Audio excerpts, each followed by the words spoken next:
സർവശ്രുതിശിരോരത്ന സമുദ്ഭാസിതമൂർത്തയേ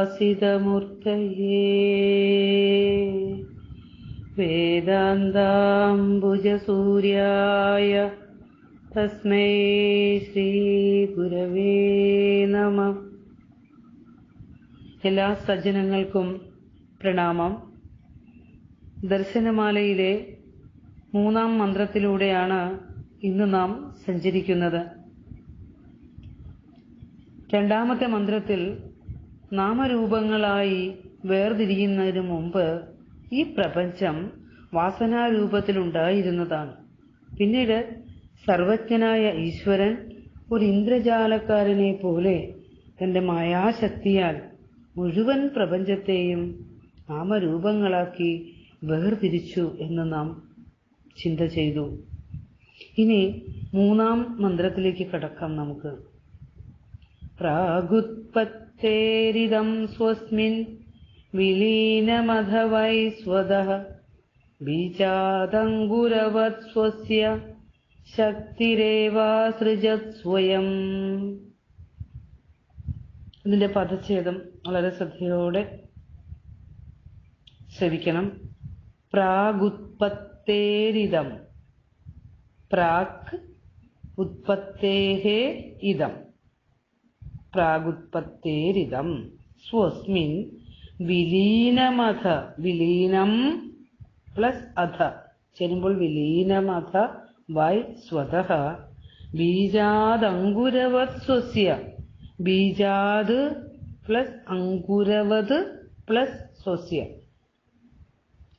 അടുത്ത പറയാണ് ശക്തിരേവാ സൃജത് സ്വയം, ശക്തി ഏവ അസൃജത് സ്വയം, ശക്തി ഏവ അസൃജത് സ്വയം എന്ന് പദച്ഛേദം. ഇനി ഇതിന്റെ ഗദ്യക്രമത്തിലേക്ക് നോക്കുമ്പോൾ ഇതിന്റെ അന്വയ രൂപം പറയുമ്പോൾ, അതായത് പദ്യം അന്വയമാക്കുമ്പോഴാണ്, ഗദ്യരൂപത്തിലാക്കുമ്പോഴാണ് അതിന്റെ ആശയം ഉരുത്തിരിഞ്ഞു വരിക. ഇദം പ്രാക് സ്വസ്മിൻ വിലീനം ആസീത് അഥ വൈ സ്വതഃ ബീജാത് അങ്കുരവത് സ്വസ്യ ശക്തി ഏവ സ്വയം അസൃജത് എന്ന് ഗദ്യരൂപം. ഇനി ഇതിന്റെ പദാനുപദ അർത്ഥത്തിലേക്ക് കടക്കാം. ഇദം എന്ന ശബ്ദം കൊണ്ട് ഈ പ്രപഞ്ചം എന്നർത്ഥം. പ്രാക് എന്ന വാക്കിന് മുൻപ് എന്നുള്ള അർത്ഥമാണ്. ഇവിടെ എന്തിനു മുൻപാണ്? സൃഷ്ടിക്ക് മുൻപ് എന്നർത്ഥം. അതായത് നാമരൂപങ്ങളായ ഈ ദൃശ്യപ്രപഞ്ചം മാറുന്നതിന് മുമ്പ്, നാമരൂപങ്ങളായിട്ട് ഇത് മാറുന്നതിന് മുൻപ് എന്നുള്ള അർത്ഥമാണ് പ്രാക് എന്നുള്ളതിന്. അടുത്ത പറയാണ് സ്വസ്മിൻ, തന്നിൽ തന്നെ, അതായത് ബ്രഹ്മത്തിൽ തന്നെ, വിലീനമാസി, വേർതിരിക്കാൻ വയ്യാതെ ഏകീഭവിച്ചിരുന്നു. അധ വൈ, പിന്നീട് അധ എന്നുള്ളതിന് അനന്തരം എന്നുള്ള അർത്ഥമാണ്. ഇവിടെ വൈ എന്നുള്ളതിന് നിശ്ചയാർത്ഥ ദ്യോതകമായ ഒരു അവ്യയമാണ്, ഉറപ്പിച്ച് തീർച്ചയായും. സ്വതഃ, സ്വാഭാവികമായി തന്നെ, ബീജാത്, അതായത് തന്റെ തന്നെ സ്വഭാവമായിക്കൊണ്ട് എന്നർത്ഥം. സ്വതഃ, സ്വാഭാവികമായി തന്നെ, സ്വഭാവമായിക്കൊണ്ട് തന്നെ, ബീജാത് അങ്കുരവത്, വിത്തിൽ നിന്ന് മുള എന്നതുപോലെ, സ്വസ്യ ശക്തി ഏവ, തന്റെ അഥവാ ബ്രഹ്മത്തിന്റെ ശക്തി തന്നെയാണ്, സ്വയം, തന്നെത്താൻ, വേറൊരു സൃഷ്ടാവ് പുറത്തുനിന്നില്ല, തന്നെത്താൻ അസൃജത്, സൃഷ്ടിച്ചു എന്ന് പദാനുപദ അർത്ഥം. ഇനി നമ്മള് ആദ്യം ഇത് ഓഡിയോ കേൾക്കുന്നതിന് മുമ്പ് 1-ാമത്തെയും 2-ാമത്തെയും ആശയം, ശ്ലോകത്തിന്റെ ആശയം വെറുതെ ഒന്ന് മനസ്സിലേക്ക് കൊണ്ടുവരിക. അതിനുശേഷം 3-ാമത്തെ ശ്ലോകത്തിലേക്ക് നമുക്ക് കിടക്കാം. കാരണം നമ്മളിവിടെ ചെയ്തുകൊണ്ടിരിക്കുന്ന അധ്യാരോപമാണ്. ഉള്ള വസ്തുവിൽ ഇല്ലാത്ത വസ്തുവിനെ ആരോപിച്ചുകൊണ്ടിരിക്കുകയാണ്. ആ അധ്യാരോപം പതുക്കെ മറനീക്കി തരികയാണ് ഗുരു. അപൂർണതയിൽ നിന്ന് പൂർണ്ണതയിലേക്കാണ് ദർശനമാല നമ്മളെ കൊണ്ടുപോകുന്നത്. അപൂർണത്തിൽ നിന്ന് പറഞ്ഞ് പൂർണ്ണമായ സത്യസ്വരൂപത്തിലേക്ക് കൊണ്ടുപോയിക്കൊണ്ടിരിക്കുകയാണ്. നോക്കൂ, ഇതം പ്രാക് സ്വസ്മിൻ വിലീനമാസി, ഈ പ്രപഞ്ചം സൃഷ്ടിക്ക് മുൻപ് തന്നിൽ തന്നെ വിലീനമായിരുന്നു. ഇവിടെ സൃഷ്ടിയും സ്രഷ്ടാവും സൃഷ്ടിജാലവും എല്ലാം ഒരാൾ തന്നെയാണ് എന്നർത്ഥം. അതായത് ഒളിഞ്ഞു കിടന്നതിന്റെ പൊന്തി വരവ് എന്നാണ് ഇവിടെ അർത്ഥം. ഉത്പത്തിക്ക് മായാശക്തി സ്പന്ദിച്ചുയരുമ്പോൾ പ്രപഞ്ച ഘടകങ്ങൾ ആവിർഭവിക്കുകയും അതിനുശേഷം സ്പന്ദിച്ചു മറയുമ്പോഴോ, മായ സ്പന്ദിച്ചു മറയുമ്പോൾ പ്രപഞ്ച ഘടകങ്ങൾ മറഞ്ഞ് ശക്തി ചേരും? എവിടെ ചേരും? ശക്തനുമായി ഒന്നിച്ച് ഏകീഭവിക്കുന്നു. ശക്തന് ശക്തിയുമായി ചേർന്ന് മാത്രമേ പ്രവർത്തിക്കാൻ സാധ്യമാവുകയുള്ളൂ. ശിവശക്തിയായുക്തം നമ്മള് സൗന്ദര്യലഹരിയിലൊക്കെ ചൊല്ലുന്നതാണ്. അപ്പോ ശക്തൻ മാത്രമായി മാറുന്നു. ശക്തി ഏകീഭവിച്ചു കഴിയുമ്പോൾ ശക്തൻ മാത്രമായിട്ട് മാറുന്നു. ഒന്നൊന്നായി എണ്ണി എണ്ണി തൊട്ടെണ്ണും പൊരുളൊടുങ്ങിയാൽ നിന്നിടും ദൃക്കുപോൽ ഉള്ളം, അല്ല ദൃക്ക്, അങ്ങനെ ഒന്നായി മാറുന്നു. ഈ അവസ്ഥയ്ക്കാണ് മോക്ഷം എന്ന് പറയുന്നത്. ഈ ദൃശ്യപ്രപഞ്ചം ശക്തി രൂപത്തിൽ ബ്രഹ്മത്തിലുള്ളവ തന്നെ.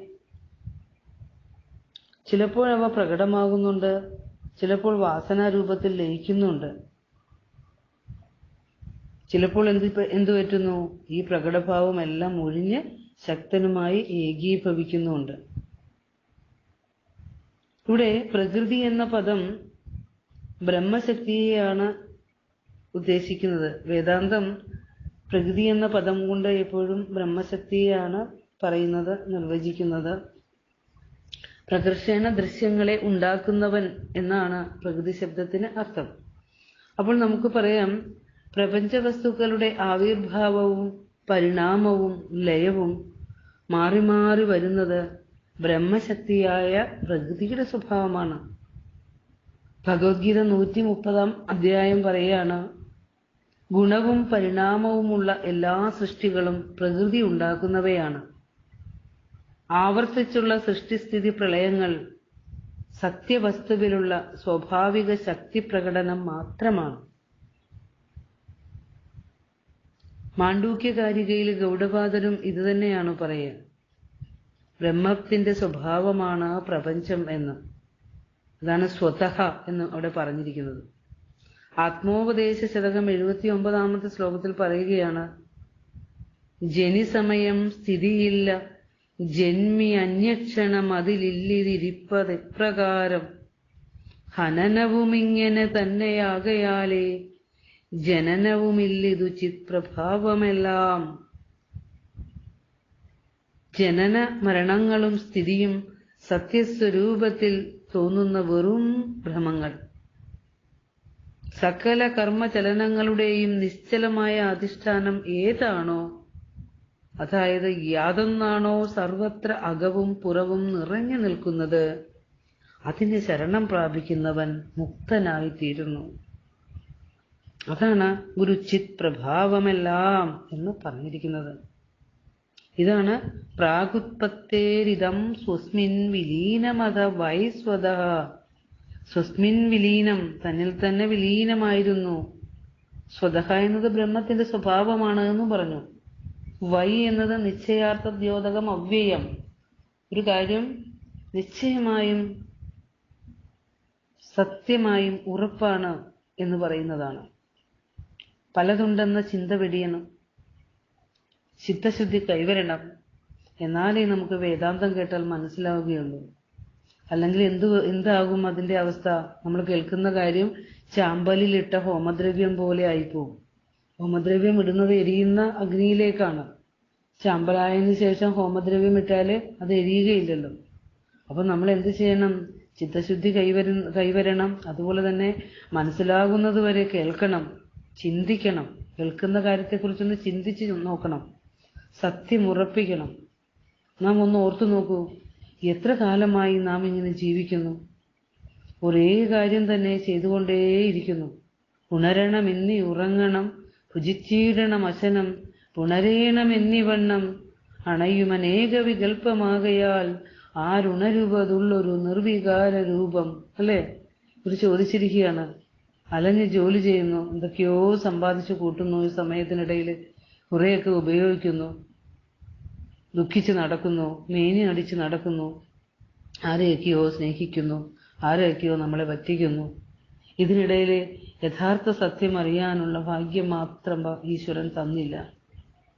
പക്ഷെ നാം അറിയണം, ഇന്ന് ഈ നിമിഷം തുടങ്ങുക. തീർച്ചയായും സത്യത്തോടടുക്കുന്നവർക്ക് ഇത്തരം കാര്യങ്ങൾ കേൾക്കാൻ പോലും സാധിക്കുകയുള്ളൂ എന്നറിയുക. അല്ലാത്തവർക്ക് ഒരിക്കലും ഇത് കേൾക്കാനുള്ള അവസരം ഒരുങ്ങി വരികയില്ല. ഭൗതിക ജീവിതത്തിൽ ഒന്ന് കണ്ണോടിച്ചു നോക്കൂ, നമുക്ക് ഭയം തോന്നും. അല്ലെങ്കിൽ ചിലപ്പോൾ നമുക്ക് അവരോട് ദയയായിരിക്കും തോന്നുക. കാരണം എങ്ങോട്ടാണ് ഈ പോക്ക് എന്ന് നമുക്ക് നമ്മൾ ചിന്തിച്ചു പോകും. സത്യം അറിഞ്ഞു കഴിഞ്ഞ് നമ്മൾ ആ കണ്ണുകൊണ്ട് ഈ പ്രപഞ്ചത്തിലെ മനുഷ്യരുടെ ജീവിതത്തേക്ക് ഒന്ന് വെറുതെ കണ്ണോടിച്ച് നോക്കിയാൽ മതി. പല കാഴ്ചകളും നമുക്ക് കാണാം. സ്വർണം കൊണ്ട് ഭഗവാന് തുലാഭാരം തൂക്കുന്നു. എന്നിട്ടോ ഞാൻ സ്വർണം തന്നു എന്ന് ഭഗവാനോട് മേനി പറയും. സമ്പാദിച്ചു കൂട്ടിയവയെല്ലാം സ്വപ്നം കണ്ടുകൊണ്ട് കിടന്നുറങ്ങും. സത്യത്തിലൊന്ന് ചിന്തിച്ചു നോക്കൂ, ഈ പ്രപഞ്ചമായി വിരിഞ്ഞു നിൽക്കുന്ന സർവവും ഭഗവാനാണ്. അവിടെ നിന്നല്ലാതെ ഒന്നും ഇവിടെയില്ല. അപ്പോൾ ഇവിടുത്തെ ധനമെടുത്ത് ഭഗവാനെ തന്നെ എടുത്ത്, ഭഗവാന്റെ ധനമെടുത്ത് ഭഗവാന് സമർപ്പിക്കുന്ന നാം എത്ര അജ്ഞരാണ്, വിഡ്ഢികളാണ്.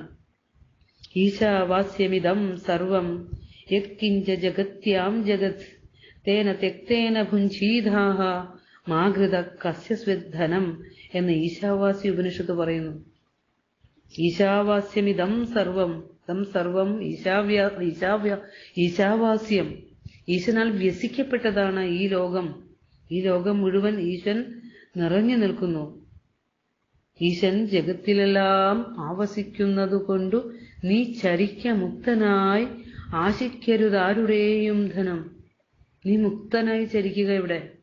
ഇവിടുത്തെ ധനമെല്ലാം ഇവിടെ സൃഷ്ടിച്ച ഈശ്വരൻ തന്നെയാണ് ഈ പ്രപഞ്ചമായും ധനമായും ഒക്കെ വിരിഞ്ഞു നിൽക്കുന്നത്.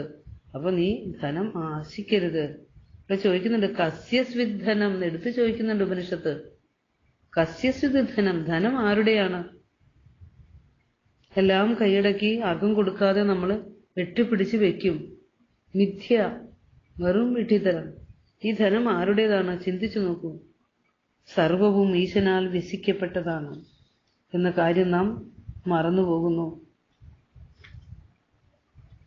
നിലയില്ലാ കയത്തിൽ നിൽക്കുന്ന നമുക്ക് ഒന്ന് പിടിച്ചു കയറണം, സത്യമറിയണം. അതിന് ഭഗവാന്റെ ചൈതന്യം തെളിഞ്ഞു വരണം.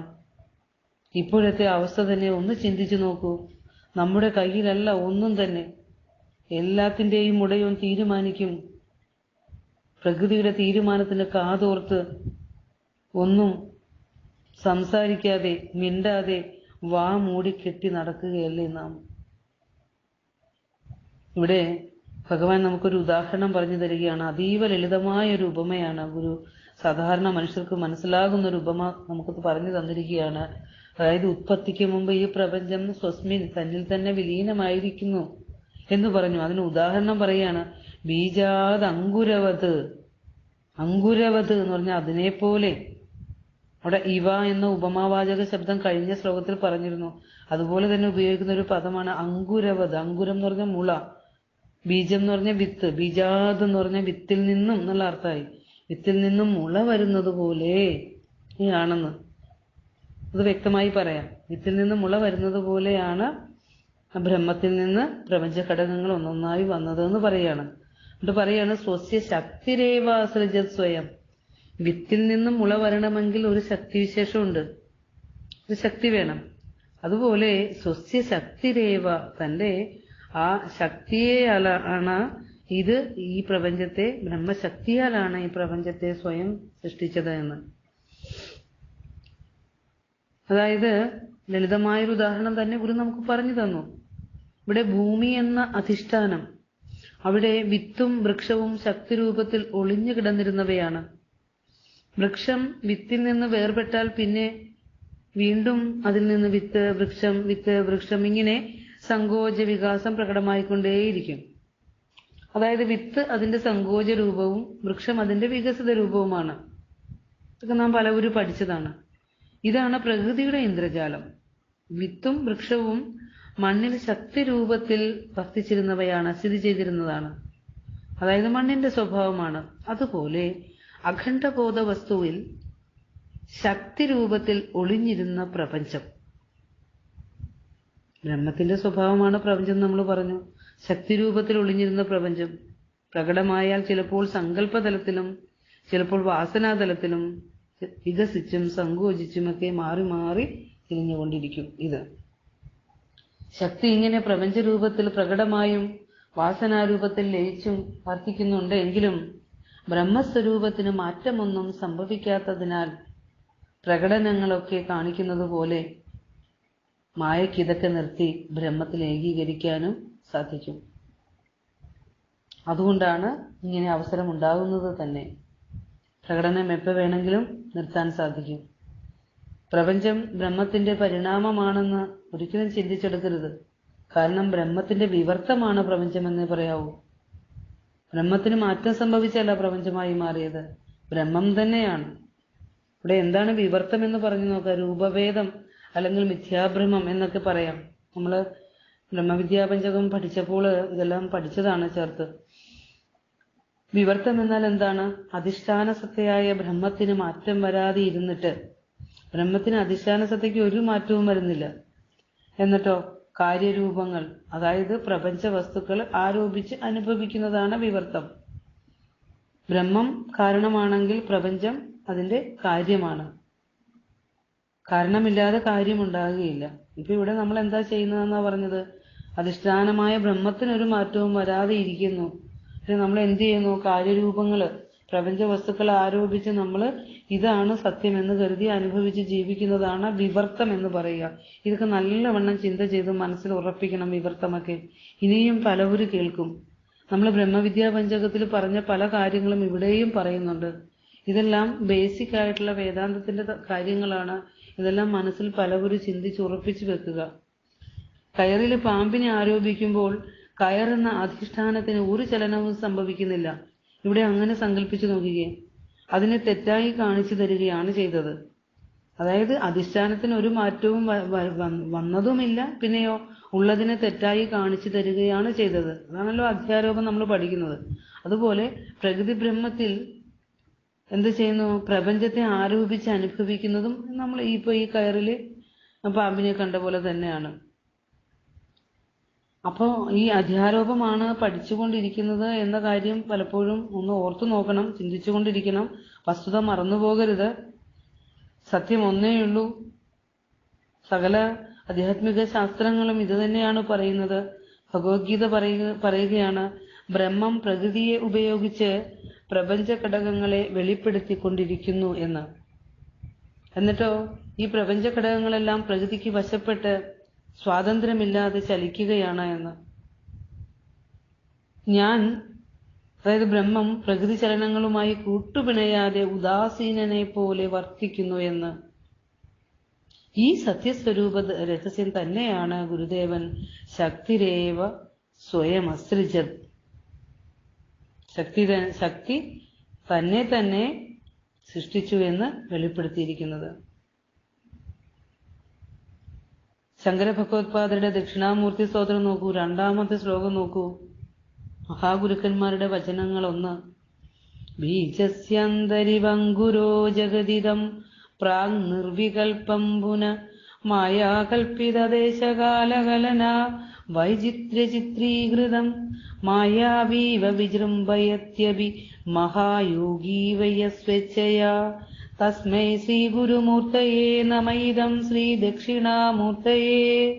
നോക്കൂ, വിത്തിനുള്ളിൽ വൃക്ഷമെന്ന പോലെ ഭഗവത്പാദർ പറയുകയാണ്, വിത്തിനുള്ളിൽ വൃക്ഷമെന്ന പോലെ ആദ്യം അവ്യക്തമായി അടങ്ങിയിരുന്നതും പിന്നീട് മായാകൽപിതമായ ദേശകാല അടിസ്ഥാനത്തിൽ സംഭവം കൊണ്ട് വിചിത്രമായി കാണപ്പെടുന്നതുമായ ഈ ജഗത്തിനെ ഒരു ഇന്ദ്രജാലക്കാരനോ മഹായോഗിയോ എന്ന പോലെ ആരാണോ സ്വന്തം ഇച്ഛയ്ക്കനുസരിച്ച് പ്രകടമാക്കുന്നത് ആ ഗുരുവിന് പ്രണാമമെന്ന്.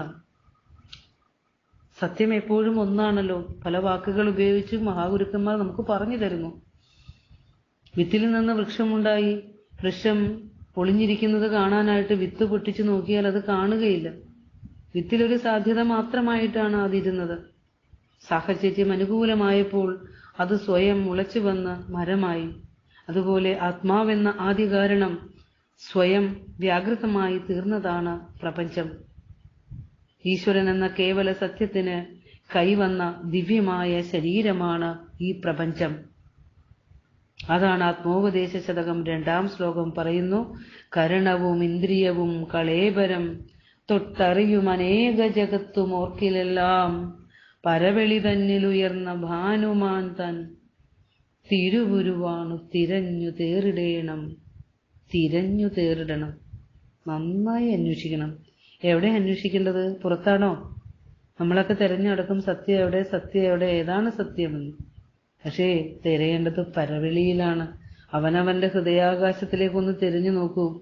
അപ്പം നമുക്ക് മനസ്സിലാവും, അന്ധകരണവും ഇന്ദ്രിയവും കളേബരം, അതായത് ദേഹമായും നമ്മൾ തൊട്ടറിയുന്ന ഈ അനേക എണ്ണമറ്റ ദൃശ്യപ്രപഞ്ചം, അനേക ജഗത്തും ഓർക്കിൽ എല്ലാം എന്താണെന്നാ പറഞ്ഞത്? പരവെളി തന്നിൽ ഉയർന്ന ഹൃദയാകാശത്തിൽ, ദഹരാകാശത്തിൽ ഉയർന്ന, ഹൃദയാകാശത്തിൽ തെളിഞ്ഞ ഭാനുമാന്തൻ, അതായത് ഹൃദയസൂര്യന്റെ തിരുവുരുവാണ്, ബ്രഹ്മത്തിന്റെ തിരുശരീരമാണ് എന്ന് നമ്മൾ ഈ കാണുന്നതെല്ലാം തിരുശരീരമാണ് എന്ന് തിരഞ്ഞു തേറിടേണം എന്ന് ഗുരു പഠിപ്പിച്ചു തരികയാണ് നമ്മളെ.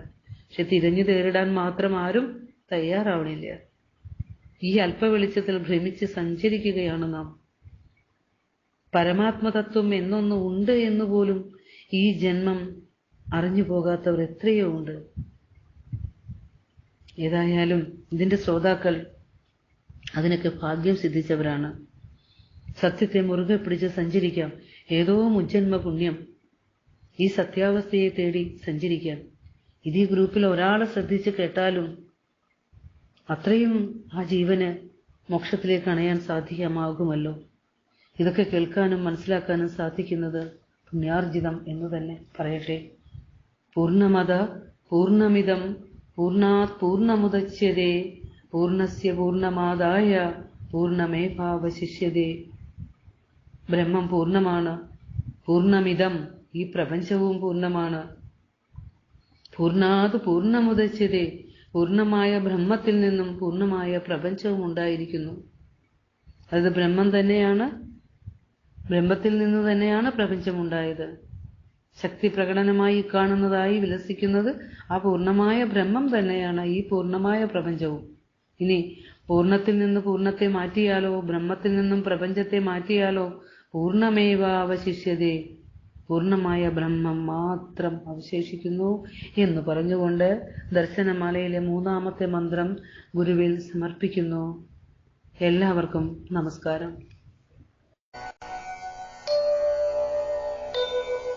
പ്രാഗുത്പത്തേരിദം സ്വസ്മിൻ വിലീനമഥ വൈ സ്വതഃ